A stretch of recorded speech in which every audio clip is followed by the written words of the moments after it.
அனைவருக்குமே வணக்கம்.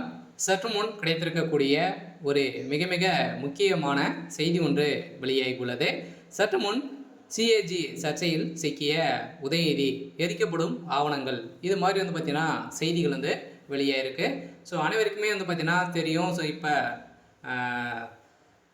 தமிழகத்தில் சட்டப்பேரவை நடைபெற்றது. 4 நாட்கள் கொண்ட சட்டப்பேரவை பார்த்தீங்கன்னா நடைபெற்றிருந்த நிலையில் இதெல்லாம் பார்த்தீங்கன்னா நிறைய விதமான தீர்மானங்களாக நிறைவேற்றப்பட்டது. அதே மாதிரி ஏற்கனவே இருக்கக்கூடிய தீர்மானங்களுக்கும் பார்த்தீங்கன்னா தொடர் தீர்மானங்கள் நிறைவேற்றப்பட்டது. இதில் பார்த்தீங்கன்னா முதல்வர் ஸ்டாலின் அவர்கள் நிறைய விதமான அறிவிப்புகளாம் மக்களுக்கு கொடுத்துட்டு இருக்காங்க அப்படின்ற மாதிரி சொல்லி பணங்கள் அனைத்துமே பார்த்தீங்கன்னா வாங்கியிருக்கக்கூடிய நிலையில் இதில் பார்த்தீங்கன்னா அதிரடியாக நிறைய விதமான போலியான டாக்குமெண்ட்டுகள்லாம் இதில் இருக்குது. மக்களுக்கு பணத்தை நாங்கள் கொடுக்க போகிறோம் அப்படின்ற மாதிரி சொல்லி நிறைய விதமான போலியான டாக்குமெண்ட்டுகள்லாம் பார்த்தீங்கன்னா திமுக கைவசம் வைத்து இப்போ உதயநிதி ஸ்டாலின் அவர்கள் பார்த்தீங்கன்னா அதிரடியாக இவர் தான் சமயத்துக்குமே ஆவணங்கள் வைத்திருக்காரு அப்படின்ற மாதிரி பார்த்தீங்கன்னா சிஏஜி சர்ச்சையில் அதிரடியாக சோதனை நடத்தியிருக்காங்க.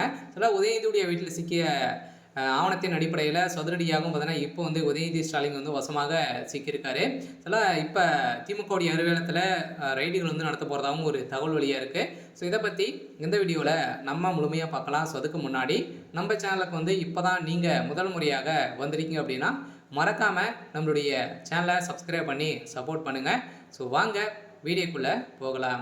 பார்த்தீங்கன்னா இப்போ சிஏஜி சர்ச்சையில் உதயநிதி ஸ்டாலின் கிடைக்கப்பட்ட ஆவணங்கள்லாம் எரிச்சிட்டு இருக்காரு அப்படின்ற மாதிரி ரகசிய தகவல் கிடைத்திருக்கு. பார்த்தீங்கன்னா நிறைய விதமான போலியான டாக்குமெண்ட்டுகள் பார்த்தீங்கன்னா நிறைய விதமான கணக்குகளை காட்டி திமுகவுடைய அரசு நிறைய கொள்ளைகளை அடிச்சிருக்காங்க அப்படின்ற மாதிரி புகார் எழுந்திருந்த நிலையில் சோதனையாக சிஏஜி அதிகாரிகள் தமிழகத்தில் திடீர்னு சோதனையில் ஈடுபட்டிருக்காங்க. இந்த சோதனை அடிப்படையில் நிறைய விதமான டாக்குமெண்ட்டுகள்லாம் சிக்கியிருக்கு.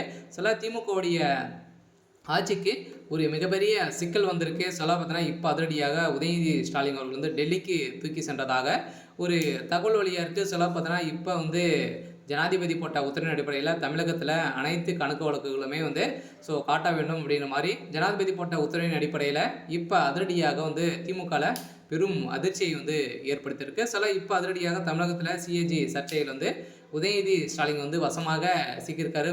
மோஸ்ட்லி பார்த்தீங்கன்னா இப்போ மகளிர் உரிமை தொகை திட்டத்தில் நிறைய விதமான முறைகேடுகள் நடந்துட்டு வருது அப்படின்ற மாதிரி குற்றச்சாட்டுகள் வைத்திருக்காங்க. இந்த குற்றச்சாட்டின் அடிப்படையில் இப்போ அதிரடியாக உதயநிதி ஸ்டாலின் அவர் வசமாக சிக்கியிருக்காரு. நிறைய ஆவணங்களும் திமுக சார்பில் எரிக்கப்பட்டு வருவதாக ஒரு ரகசிய தகவல் வெளியாகிருக்கு. திமுகவுடைய கதை ஒட்டுமொத்தமாக முடிய போகுது. சரி, ஓகே. இன்னைக்கான அப்டேட் இதுதான். மறக்காமல் நம்மளுடைய சேனலை சப்ஸ்கிரைப் பண்ணி சப்போர்ட் பண்ணுங்கள். தேங்க்யூ.